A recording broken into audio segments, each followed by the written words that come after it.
Hey, what's good with y'all, man? It's your boy Tick, aka Game Fanatic, the Michael Jordan the Game, and also the Rebel of YouTube Underground. I'm back with yet another commentary. In the game you're looking at in the background, you should already know, it's Dead Space 1. This is actually a clip from my Let's Play, even though this was the one where I made a mistake and I didn't have my right mic on, so you could barely hear me. So I just used it as a clip and did a recap on it on another episode. But this is from my Let's Play channel. Make sure to check it out at Game Fanatic. Shoot, I almost forgot. GameFanaticPlays.com. I will put it in the description. If you have not been to my Let's Play channel, check it out. Got some funny Let's Plays over there.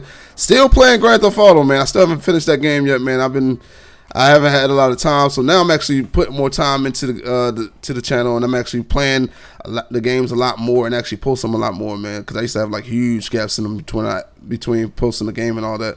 So I'm being more productive, even on this channel. You see me posting a bit more.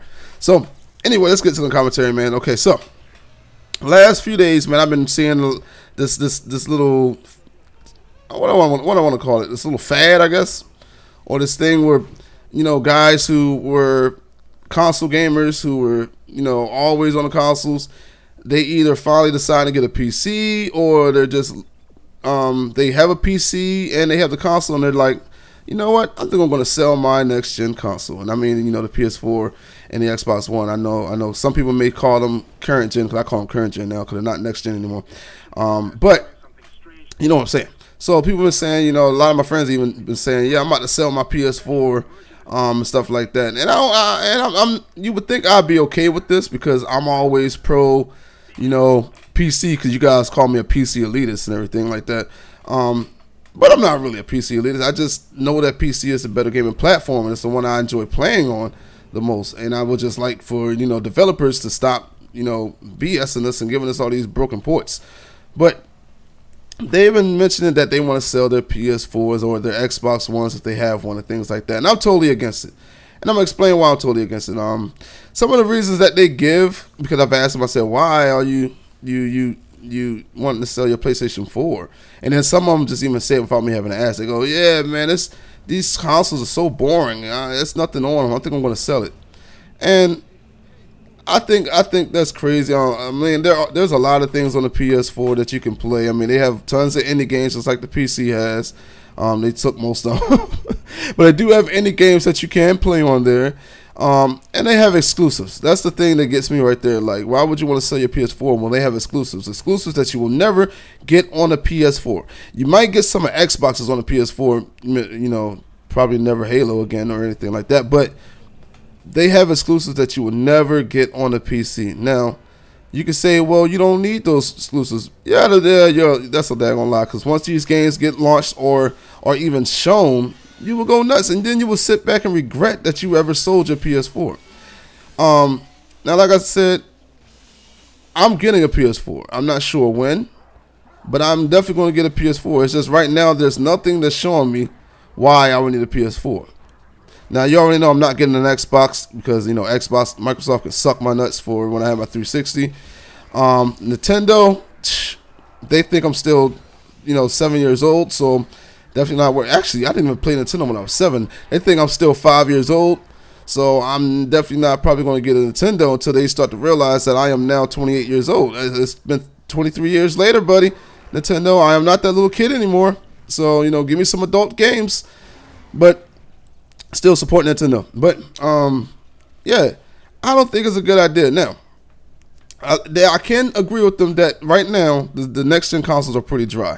There's really nothing to play on them. I can agree with this, but this has been an ongoing thing since gaming history. Whenever these consoles just launch, it takes at least 2 to 3 years before they actually start getting games. If you go all the way back to the PS2 and the Xbox One, the Xbox 360, God, I mean the Xbox, the OG Xbox. Jeez, I can't call it the Xbox One. The PS2 and the Xbox. All right, if you go back to that time, it took at least 2 years before them to actually start getting good games. I mean, when I first got my PS2, when it first came out, like, there was nothing on it. There weren't any, like, really any good games on it. And then all the games that were, like, you could say were good were pretty decent.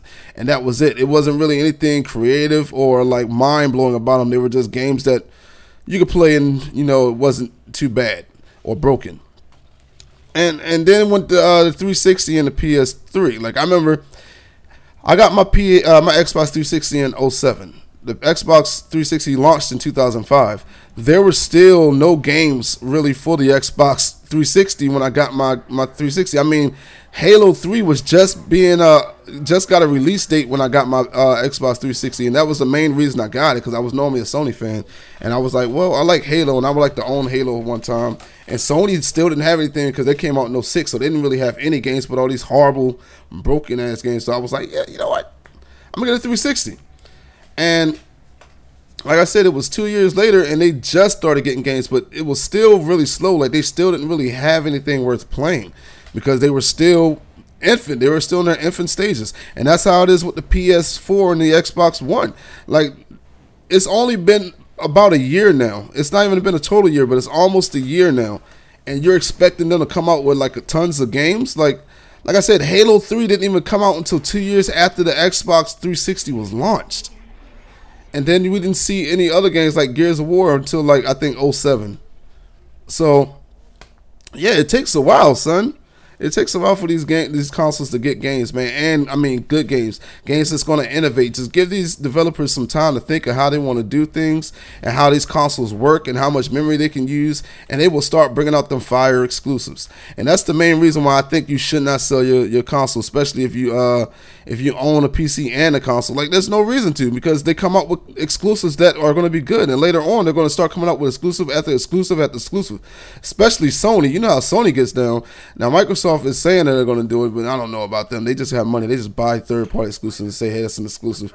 But after a while, these developers are going to come out with more games. Plus, you got to remember, man, these games, they take a lot more to make now. Like, they cost a lot more money. They have more graphical fidelity, so it does take a longer time to make these games. You gotta understand that. So that's why these games get shown in E3 in 2013, but won't drop until 2015, because they take a while. They're bigger games and they cost more, and they use better engines. And let's talk about engines. Newer engines are going to start coming out later on down the line, and that's when you're going to start seeing better and newer gameplay and things that you've never seen in gaming before. So people, you just gotta hold out for that, man. I don't believe you should sell those consoles. Just hold on to them. I mean, like for me, when I get my console, I'm only getting exclusives for it. Then it's going to sit there and collect dust. But then there's another exclusive that'll come out and I buy it. You feel me? That's how it's going to go down. Or, you know, like I might want to play Tekken on it. You know, I'm only playing Tekken on the PS4. I know it may come out for the PC, but I don't want it for the PC. I want it for the PS4 because that's what I'm used to playing it on, and that's where the bigger competition and community is. Most of the pros play on the PS4, so getting on the PS4, that's how it's going to go. So that's my reason behind it. Now, if you're going to sell your console to get a PC, I could kind of understand a little bit better, but I think you should just hold off and try to get your money up until you can get a PC so you can have the best of both worlds. That's just me. Man, anyway, this commentary is coming to an end, man. This is your boy Tick, aka Game Fanatic. Leave some comments on what do you think? Do you think you should sell your console, or do you feel like selling your console? Do you think what I'm saying is correct, or you think I'm sounding like an idiot right now, or you a PC fanboy and you're mad thinking I just, you know, changed up on you guys when I definitely didn't, because I definitely think PC is the better platform. But this is your boy Tick, aka Game Fanatic, Michael Jordan the Gaming, and I'm gonna be gone. Bye.